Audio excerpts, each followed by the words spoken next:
New podcast, talked about how the Thunder are turning it around. I also talked about Eminem and where he can go after his recent Revival album. But we got to see where we're going to go now that we have Kenneth Faried on this roster for a bit longer now. I should give you the exact number and the exact length of how long we've had him, but I don't remember at this point. He dunks on Gordon Hayward in this highlight though, so that's cool. The big thing is we have to make a culture change on defense, protecting the paint, play physical defense. They were not set to that before because we've been getting cooked by some players. You might recall, it's been like 5 years since I uploaded one of these, so I won't be surprised if you don't recall, that Kyrie killed us for a whole lot of points. We're 26-20, and there's a lot of W's there, but we are also on a current 3-game losing streak. This time against the Celtics, Kyrie only had 19 points, 6 for 17. So we did something better, apparently. I can't think of anything else to say, so we're just going to talk about how Kyrie Irving is playing in real life. It's been pretty good. I think if Celtics fans were expecting him to put up like 30-plus points a game, I mean, he's doing that sometimes, but it's definitely not a consistent thing like that. And if I can be honest, there isn't as much of the appearance that he's carrying the way Isaiah Thomas did, but that doesn't necessarily mean he's been worse than Isaiah. He's probably been about the same, honestly, or maybe even a little better, just because he's played within the offense so well for them. Now, Malik Monk seems to be going off for the Hornets. I just said Hornets really weird there. He and Kemba killed us, but we held everyone else in check. What's going on with Charlotte, man? They are not talented as a team, if I can use like 12 negatives. But their problem is they have no offense outside of Kemba Walker at all. They drafted Malik Monk hoping that he could do what he did in this game against us with Kemba in real life, but the dude's a rookie, so if you expect that to happen overnight, well, that's just not going to happen because that's how it goes in the NBA. But I'm sure Malik Monk will be fine. Now, whether he can become fine by the time Kemba Walker is still under contract, that's a different discussion.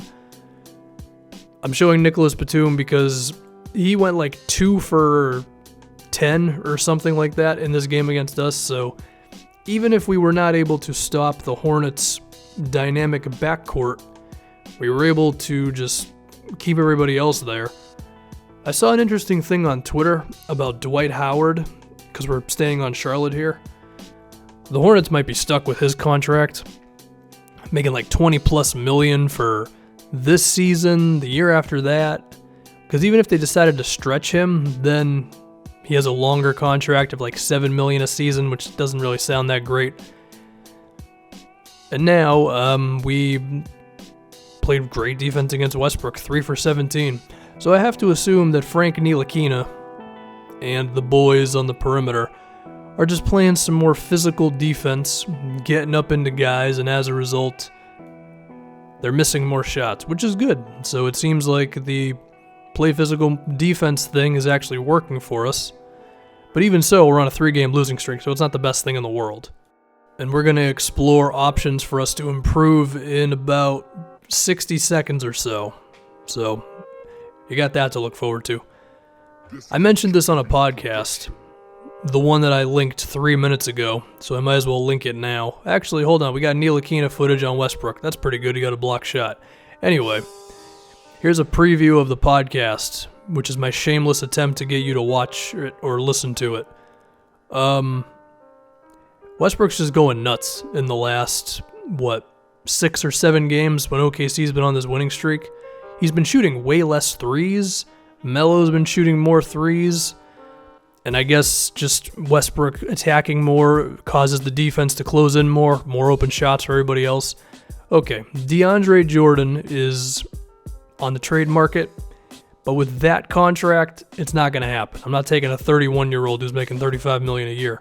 Chris Middleton, on the other hand, that's an interesting one. Middleton, I believe he's like 27, 28 years old in this thing now. The 3-point shot is definitely there. The defense is there. The size is there.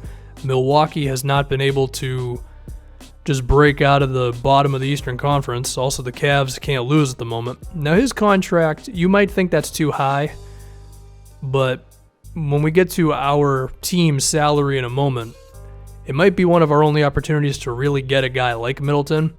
We have $45 million in cap space, but that does not include Tim Hardaway's player option, Ntilikina, DeAndre, and Terrence Ferguson's team options, which we're all going to accept. So as a result, we're not going to have that much money actually available to us in free agency. I think like 12 to 14 million or so. You trade Joakim Noah and Jeremy Grant's contracts, and throw in a first round pick, protections on it, whatever. For Chris Middleton, I think that could be something. I think Middleton can be a piece of what we have going on, and I think he could start over Norman Powell right now.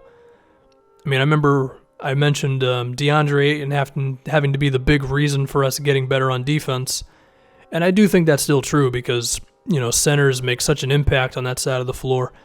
But if we were able to get a wing like Middleton who can help out, that could be something. Now, before you say, well, wouldn't that drop Powell's minutes down or whatever?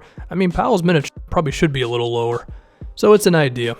Also, an idea for you is to listen to the podcast. It's in the description. I don't remember what I talked about. Something about OKC.